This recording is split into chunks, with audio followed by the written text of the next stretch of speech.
Everybody say, praise the Lord. Let us open our Bible on Psalm 75, 6 and 7. Praise the Lord.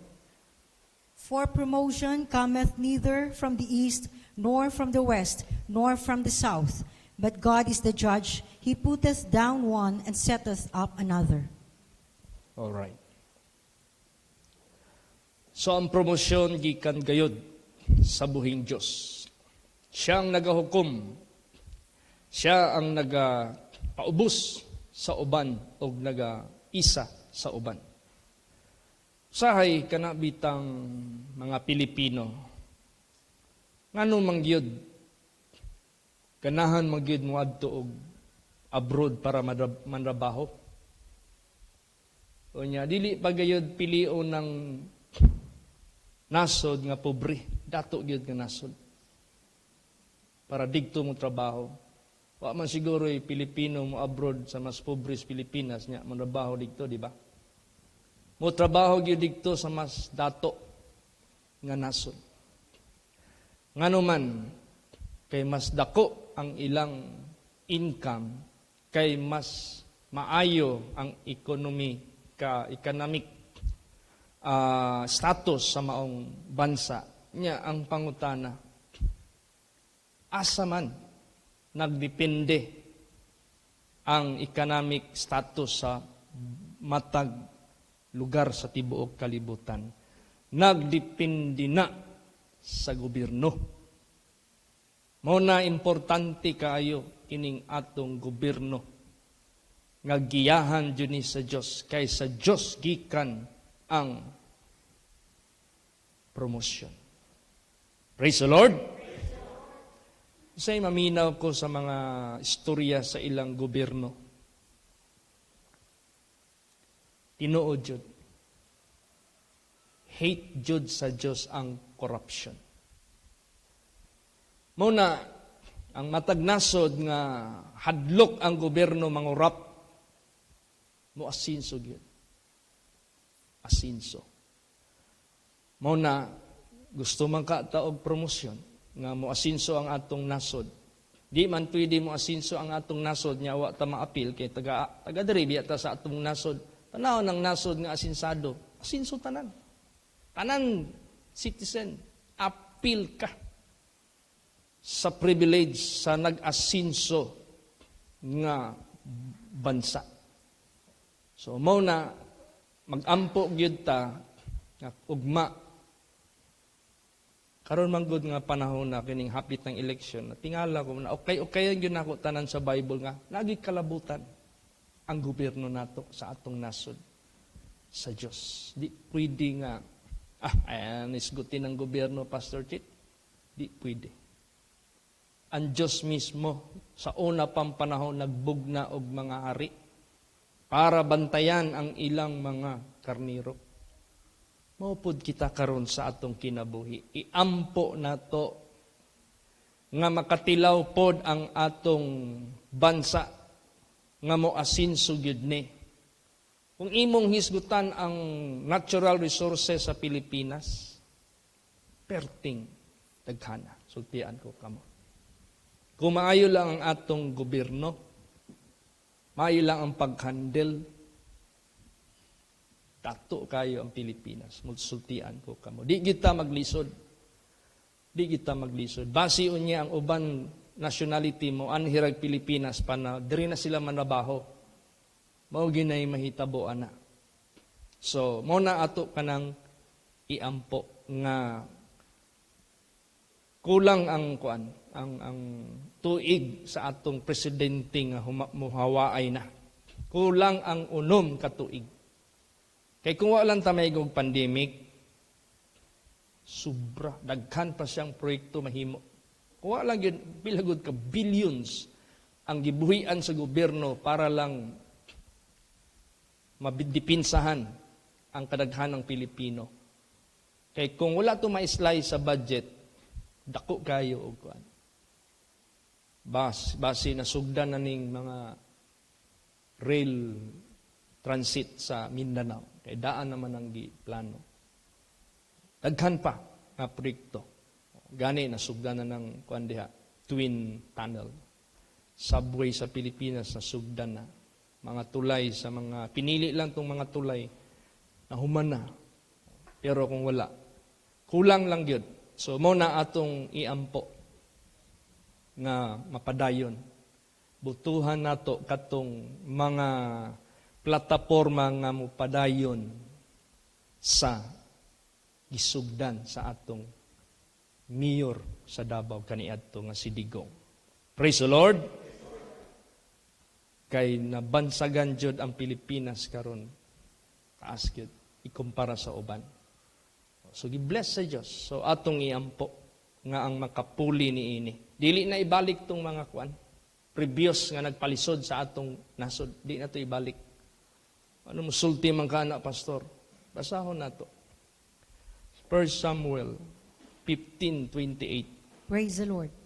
And Samuel said unto him, The Lord hath rent the kingdom of Israel from thee this day, and hath given it to a neighbor of thine that is better than thou. Yan, mangita ginang Ginoo ang Dios sa hari nga mas takos nga magdumala sa iyang katawhan. Katong dili takos, iyag tong tanggalon. Ang tangon yun na niya.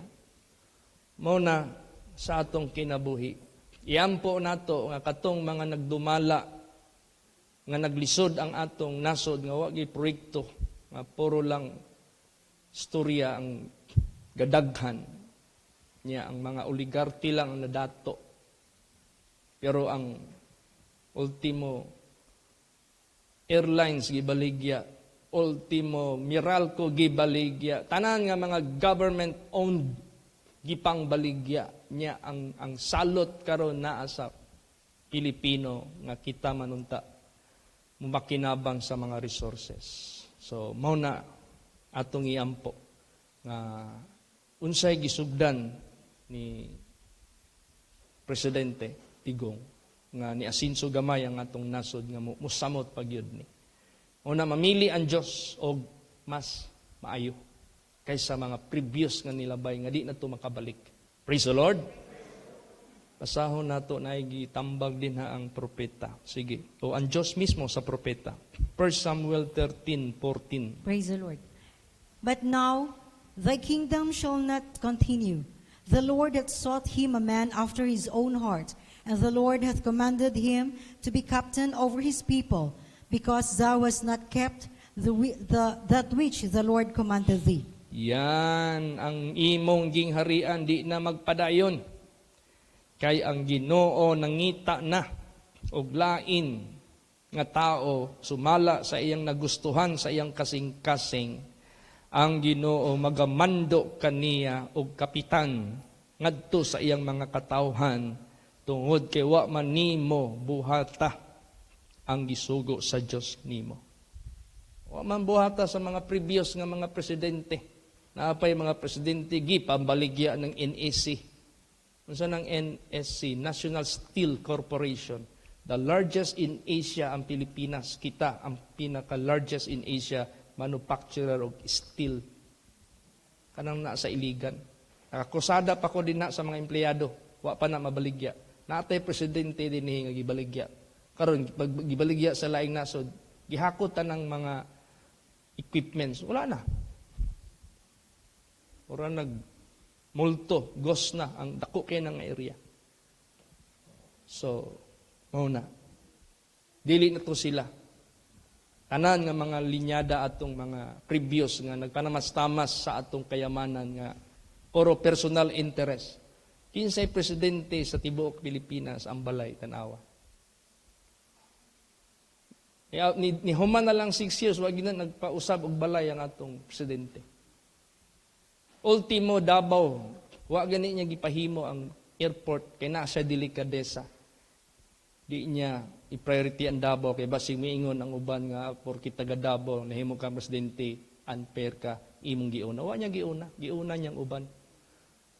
So mao nang gibisan sa panahon sa election 2016 wa siya machinery pero kay ang kanang tawhanan na ay kasing-kasing ba nga mumahal sa iyahang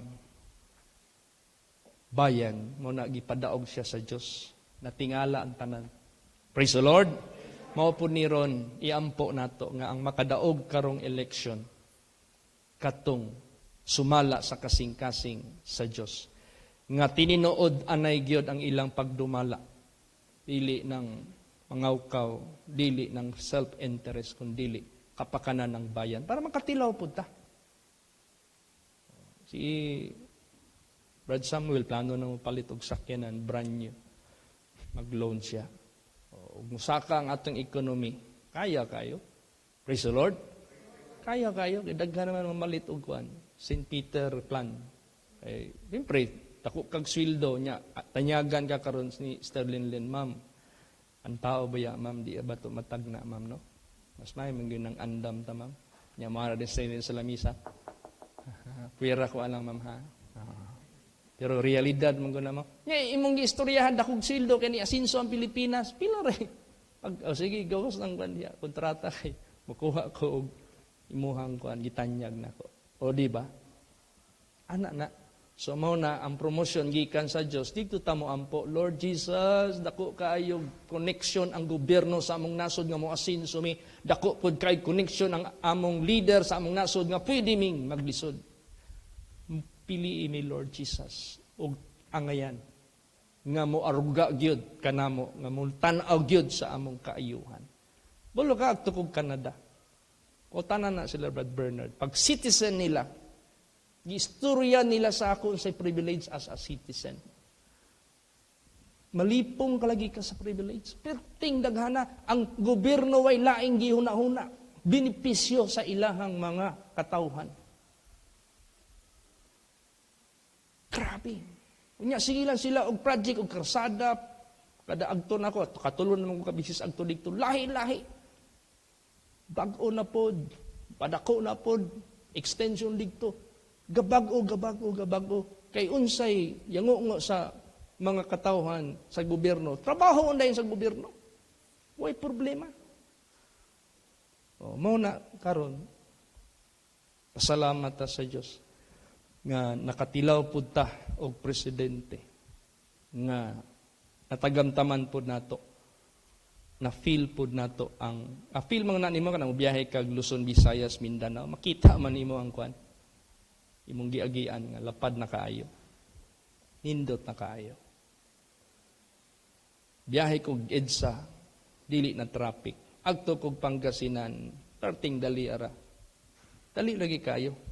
So mao na salamat ta sa Dios nga mapadayon ni nga panggobyerno. Praise the Lord. Okay, tanawa si Lord Jesus Christ. Kung dili kabubuton sa kahitasan ang mahitabo sa iya, di gyud na mahitabo. Mao na magampo ta para itugot sa Dios ang promosyon sa atong bansa. Matagaan tag leader nga mo pasinso sa ato ang bansa. Kay kung dili na itugot sa kahitasan, di gyud na mahitabo. Sama kay Jesus. Basahon nato na. John 19:11. Praise the Lord. Jesus answered, "Thou couldst have no power at all against me, except it were given thee from above. Therefore, he that delivered me unto thee hath the greater sin." Kisa may ang gisultian niini. Ang gobernador nga si Pilato nga naa day gahom o release sa iya ha. Mo to giingnan siya ni Lord Jesus, wa kay gahom nako. Kung di nili na itugot sa kahitasan, di na mahitabo sa ako Tungod kay nasulat namang gyud that I should be crucified. Bisan ikaw wa kay gahom. Kung di itugot sa kahitasan. Sumupod sa atong nasod, kung dili itugot sa Dios nga panalanginan ang Pilipinas tagaan og maayong leader di gini mahitabo. Praise the Lord. Mao na digto kita mo ampo sa adunay kagahom sa pag-promote sa atong bansa.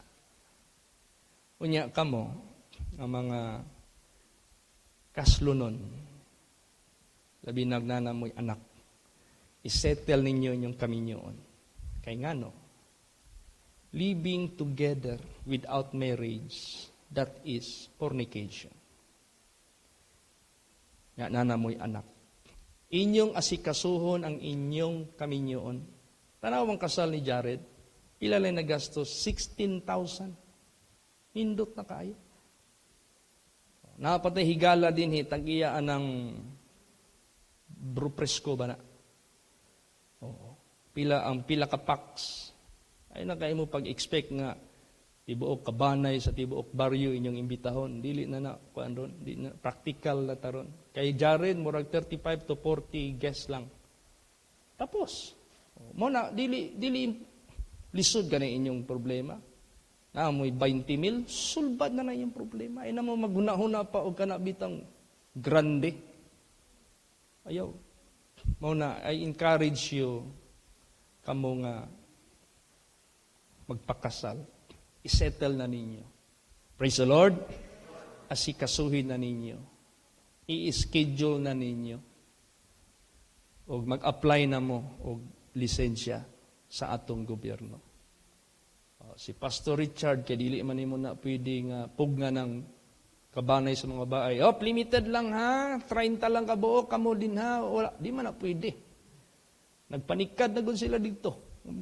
Attend yun sila, di mo na niabot og 120 ang guest. Og nisubra pa, kaya ako magipangutana tong tig-serve. Sir, unsa man sir, kula ang tao? O nisubra og 120 ang guest.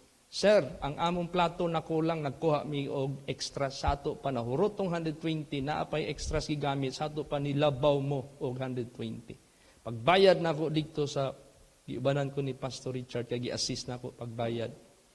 Why? Extra charges, wala. Praise the Lord. Tapos ang tag-iya mismo ni ingon kay Pastor Richard, tagaan ta ka og another room for another night para honeymoon. Libre na ako na ninyo. O 5 anak. Perting lipaya ni Pastor Richard. Blessing. So, muna, kamo maghuna-huna o ninyo, labi na nana mo, anak niya, gusto mo magpa-dedicate, unahasa ang inyong kaminyoon. Pag settle na, pwede nga ito dunganon ng dedication. Praise the Lord. Pero ayaw lang. Okay? Diri na ito nahimuon ng dedication sa simbahan. Oo. So, mag-ampo ta. Tanan inyong mga problema, lutason na ni Jesus para ma-absuelto mo sa inyong status na dili maayo sa tubangan sa Diyos. Kaya ang atong purpose. Ambot si Brad Milvin kung nanabay napusuan. Wala pa? Brad Milvin? Wala pa? Wala pa day. Ulat lang. Praise the Lord. Okay. So, ayuso na to na para daghang pang blessing maabot sa atong kinabuhi. So, katong mga gobyerno nga niagi sa ato ang nasod nga way gihimo, puro baligya atong properties, ay ninyo ito butuhi. Praise the Lord. Kay mo na giya sa Dios sa ato. Tanawa diri basahon nato. 1 Samuel 16 verse 1. Praise the Lord. The Lord said unto Samuel, How long wilt thou mourn for Saul, seeing I have rejected him from reigning over Israel? Fill thine horn with oil, and go, I will send thee to Jesse the Bethlehemite, for I have provided me a king among his sons. Yan, ang Ginoo nag-ingon kay Samuel, nagsabi, hanggang kailan mo siya iiyak-iyak-iyakan si Saul? Yamang akin na siyang itinakwil, maghari sa Israel. Punuin mo ang iyong lalagyan ng langis. Pumunta ka na. Ipapadala kita kay Jesse na Bethlehemite. Doon, mag-provide ako ng hari mula sa kanyang mga anak. Mao na, sa pagpanabaho sa atong mayor sa Davao, akita sa Diyos, giunsay niya ang Davao pag-amping. Niingon ang Diyos, kini, maoni ang akong himuong presidente sa Pilipinas kay ang Davao nakita na ko giunsa niya pagsulbad ang mga problema. O di ba? Interbiho ng mga tao sa Luzon say masulti nila kay Digong hantod to gigaraw. Diha ka makakita. Unsa ang ilang naramdaman nga kaayo sa ilahang naramdaman nga pagdumala sa panggobyerno. Praise the Lord. Muna, kanang mga previous nga di maayo pagdala, ingon ang Diyos. Ayaw na ninyo na antusik. Reject na nako na. Naan ako'y gipili. Maayo magdumala. Muna, kinsa gani ang gisuportahan ni Digong. Muna'y suportahi. Praise the Lord. Ya, ang problema, wala ba siya gisuportahan nga presidente? Wala. Niingon si Digong, I will not endorse any president to be fair. Pero ang suportahan nako ang akong anak nga si Sarah. So, balo na mo ato. Praise the Lord. Balo na mo. Mura nag one bullet in two birds. Usa lang ka bala pero duha ng igo.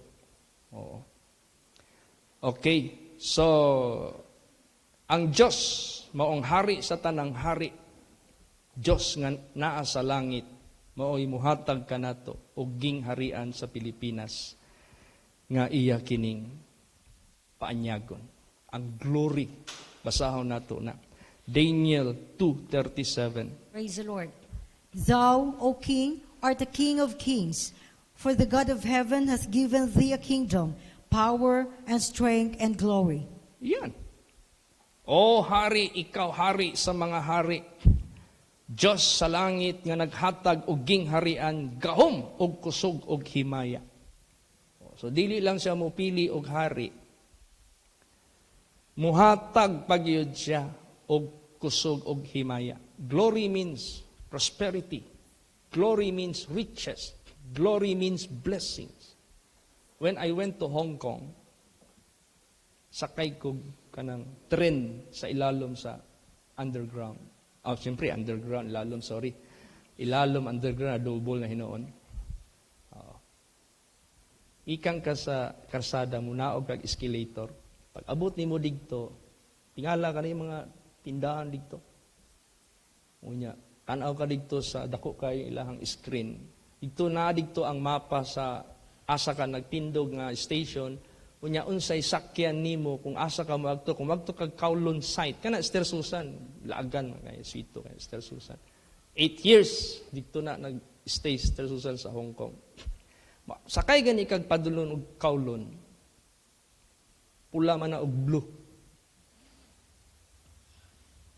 Mana pindot ka og pilay bayatak ticket.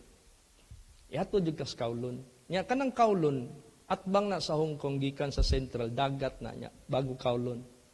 Kanang tren nga imong sakyan underground mo agi nagtubig. Tube. O di nimo mahibaloan kay wa man nila gihimong transparent. Kay kung transparent pa na makita nimo ng mga isda. Tube lang siya.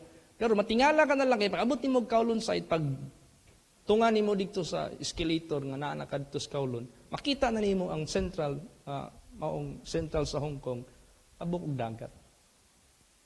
Nauna ako yun sa Manila. Agto pumig Canada, sakay pumig subway. Kung hindi man mahimo sa Pilipinas.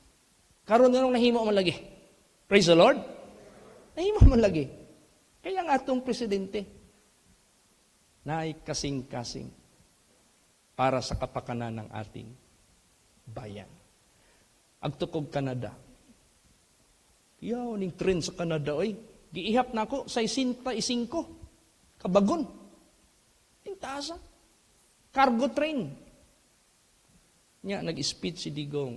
Magpahimo ta og cargo train from Clark to Manila. Para kanang mga trailer nga magdagan diya sa karsada, mabawasan na ang ilang mga baggage dito na sa cargo train. Karon, tanawa. Ginasugda na. Paspas kaayo. Unsay mahimo sa Canada, mahimo na nato. Unsay nasa Hong Kong, mahimo na nato. Praise the Lord. Nya agtupog kog Amerika. Magtour sa ta ha. Praise the Lord. Maghisgot na malang ka ata og promosyon. Atong example ning mga nasod nga ni agtupog Amerika gikan og California, LA, Los Angeles. Agtuko og San Diego. Kanang mga word na ako ra nang mabasa sa libro. Pero di ko magdaong nga atahak na mo na ni Sister Joy. Tungod lang ni sa mission. Kaya wa pa ko gitaga ang mission Jesus. Sige may kaabot diya. mga 2 hours trip, muagi kag gitawag nila freeway. Kanang freeway, wa nay traffic light kay wala gi stop din na. Straight yun na. Pero diha nimo makita ang tanang klaseng karsada nga murag kaunsa na din na mag-cross na wa gi traffic. Kuha, wonderful kay ning pagkahimo nini. Karon hinahinay nahitabo na sa Manila. Ang akong nasinati nga mag-cross ang road ang tumugloson. Diya ninyo makita. Mura na pag Amerika. Kumahimo man dayon eh. 3 ka dekada. Pila ka tuig ng 3 ka dekada? 30. Gikan kay Marcos. 30 anyos ang mga politiko nga nag-oppose kay Marcos 3 ka tuig at 3 ka dekada, 30 years way nahimo. Puro baligya. Isa lang ka term sa atong presidente nga si Digong. Piloon pati ng Manila Bay nga baho ug ginamos ug patis. Muagi ka din di ka manampong karon. Wala na. Perti ng puti asa kon gipambutangan og dolomite sand. Nya.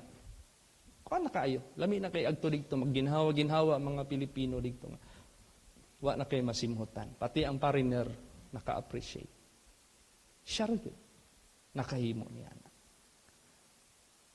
Agtumi og kuan ni agtumi gisuroy mi ba ni Brad Mark kana bitang Long Beach. Long Beach. Anong gitawag nag Long Beach? Taas kay nga beach. Igtumi sa Santa Monica. Kita ka sa dagat digto, pertig yung limpyo ha. Mahimam din na nato. Si Digong rin nakahimo na. Naperting limpyo ha. Ingko, Lord, salamat. Unsay natilawan sa lalaing nasod nga ginadugok og mga Pilipino kay wa nila matilawi dinhi. Di nagikinahanglan mo abroad pa ang mga Pilipino. In kaso i-promote sa Dios ang atong nasod gamit ang mga maghari o mag-rule, mag-handle sa gobyerno. Praise the Lord. So, glory. Munay glory na ihatag na sa Dios. Basahon nato. Luke 1:52. Praise the Lord. He hath put down the mighty from their seats and exalted them of low degree. Yan. Pwede niya katong mga nagpadato sa ilang sarili, mautoy ibagsak sa Diyos. Katong mga pobre in tawon, mautoy patilawon sa Diyos.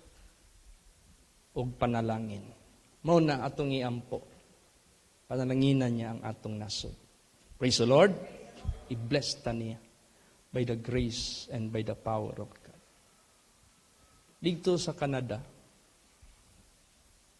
there was a time nga sakay ko sa sakyanan ni Jeepney, katong iyahang sports car nga Subaru.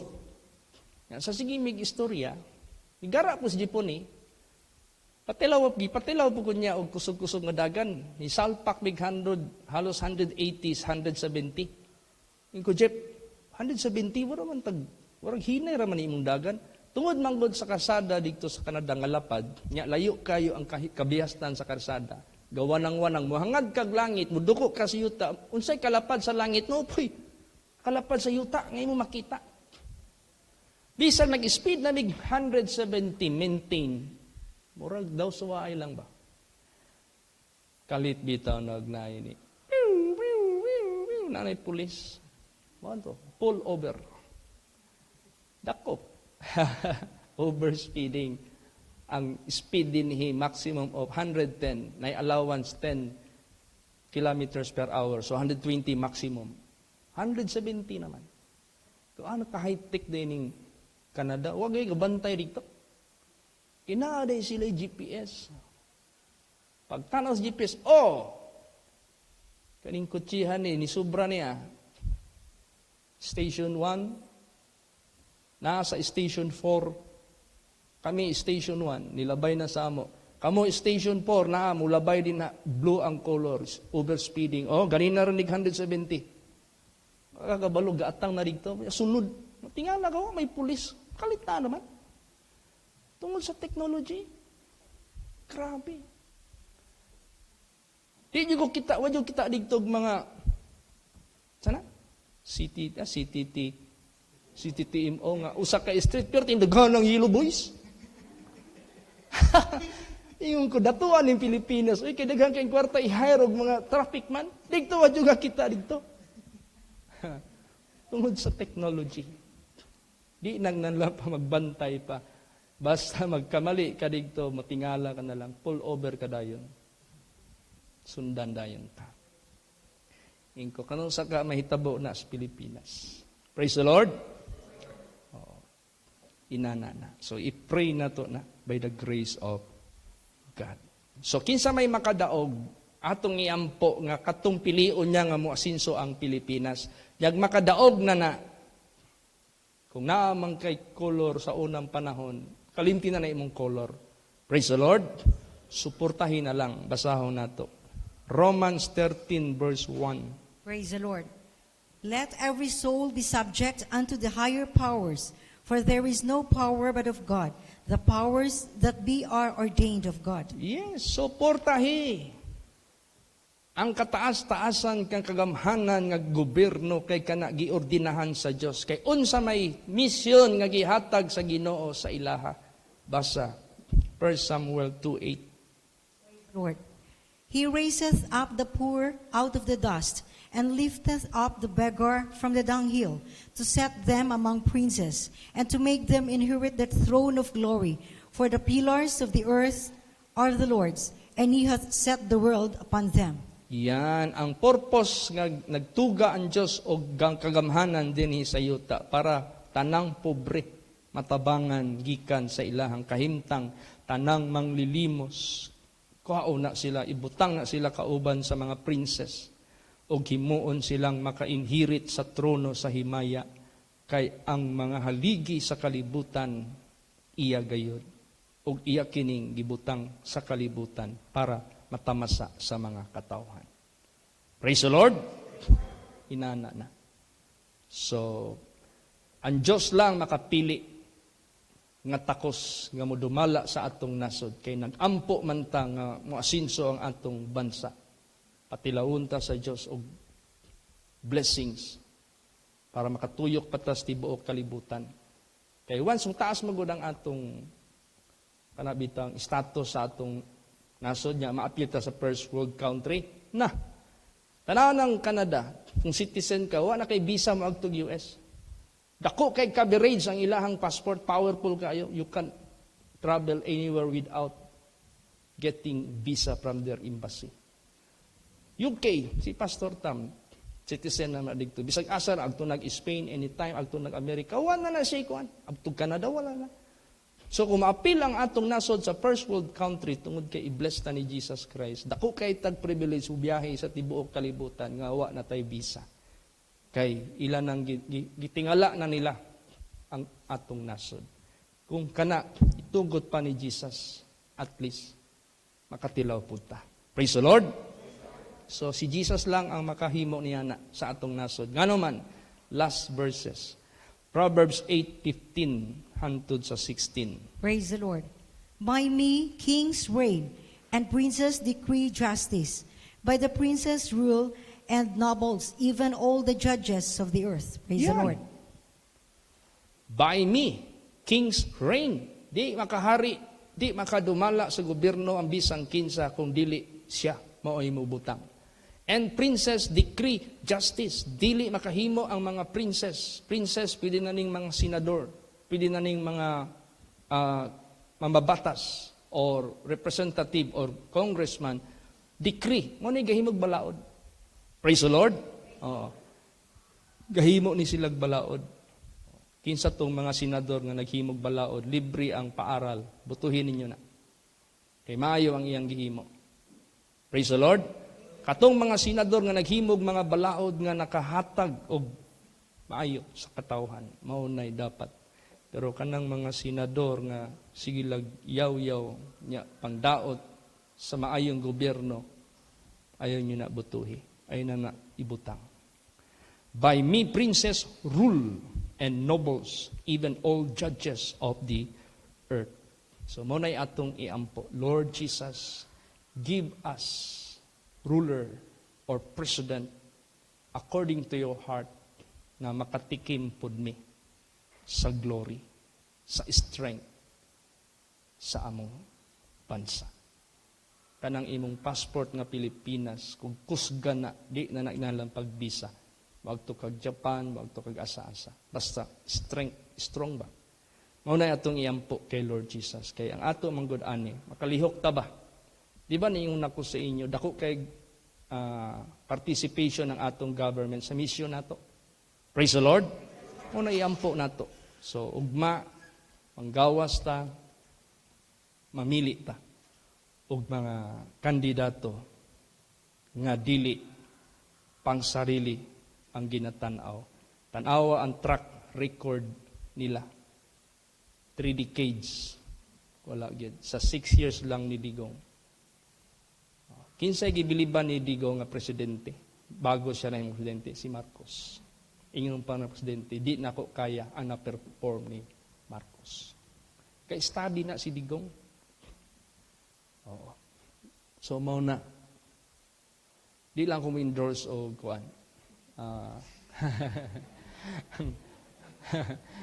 Kung kinsa tong unang presidente o ikalas nga presidente nga nakita nato nga nahimo silang match sa ilahang pagkabuutan. Kung naa sila yung mga anak na nagan mo ti atong butuhan. Praise the Lord. Okay. Manay kuan alangan di magpakabuta na lang naitas ka matuuran nara bat agwali bitag ka matuuran kanina. Oh, so diyan tas ka matuuran pero kinsa man ang ilahang mga kaatbang ay po ninyo tamayi ay po niyo buhati og mga isyu ay ang ato bayaan ni mag-unite ang tanan para sa kalambuan sa atong bansa. Praise the Lord. Ayaw gid mo kalimot sa inyong kudigo. Kay base unya ay nag-warning na bayaan ko ang COMELEC. Mga voters, mag-shed gani mo og kisay butuhan ninyo sa left side. Kay right side gani lahi na. Oo. Nya mo boto gani mo senador ayaw 13 kabuok kay ma-invalid na tanan. Kailangan 12 or bahalag 10 okay lang. Ay lang sobra. Padi masayang atong boto. Mo na instruction sa COMELEC. Praise the Lord. So tomorrow, let's pray for protection. Let's pray God install a good leader according to His heart. O ibutang man na sa atong mind sa Diyos. Praise the Lord. Ibutang man na sa atong heart. Magpagamit ta sa Diyos para sa kalambuan sa atong nasod. Praise the Lord. Magsitayo po ang lahat.